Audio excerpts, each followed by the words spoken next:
Pope John XXIII died in 1963 at the age of 81 after a 4.5-year reign of tremendous impact. Hear his last blessing in St. Peter's Square in June.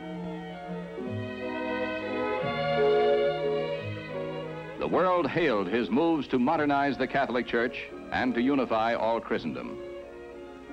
The College of Cardinals deliberated 41 hours before electing a successor, Cardinal Montini, a liberal certain to continue the profound reforms of John. Pope Paul VI promptly ordered a second session of the Ecumenical Council.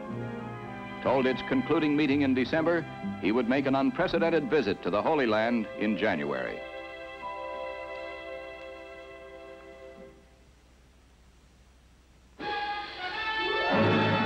A series of coups in restless Latin America in 1963. Guatemala, Ecuador, the Dominican Republic, and Honduras. Here in the Dominican Republic, as in all the coups, the military took over, claiming the governments they toppled ignored a growing communist threat. The Dominican Army installed a 3-man civilian junta to rule for 2 years, promised elections after that. But the Dominican people feared the new government, demonstrated against it again and again. The United States withdrew economic and military aid, halting Alliance for Progress operations there and in Honduras.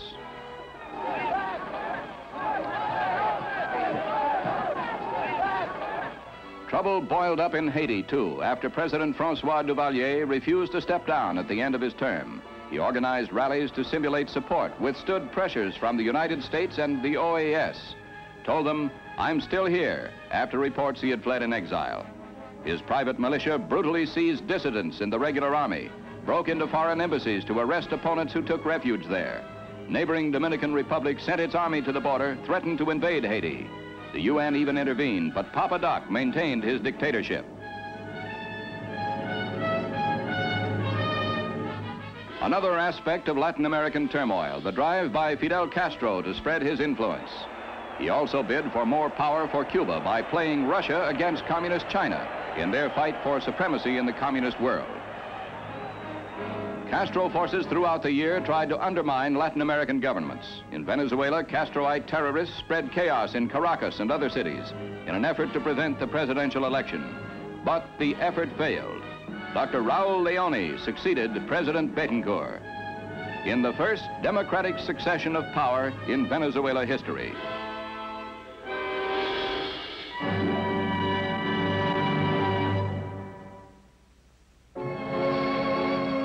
Tragedy at sea. On an April morning, the nuclear submarine Thresher, one of the fastest and deepest diving subs in the U.S. fleet, went into a test dive in the Atlantic off Cape Cod. It never surfaced. 129 men were aboard. A weeks-long search proved futile. The Navy concluded that the saltwater system probably failed, but admitted no one would know what really happened.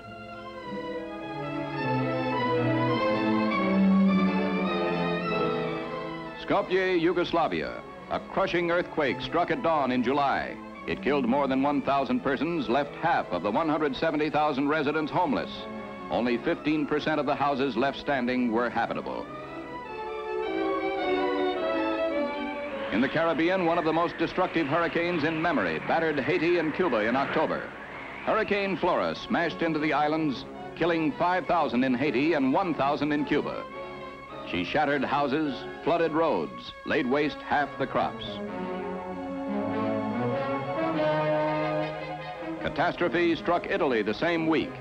A massive avalanche poured millions of tons of earth and rock into the Vajont Dam, third highest in the world, sending a tidal wave of water into the valley below. More than 3,000 died as whole villages disappeared as if they had never existed.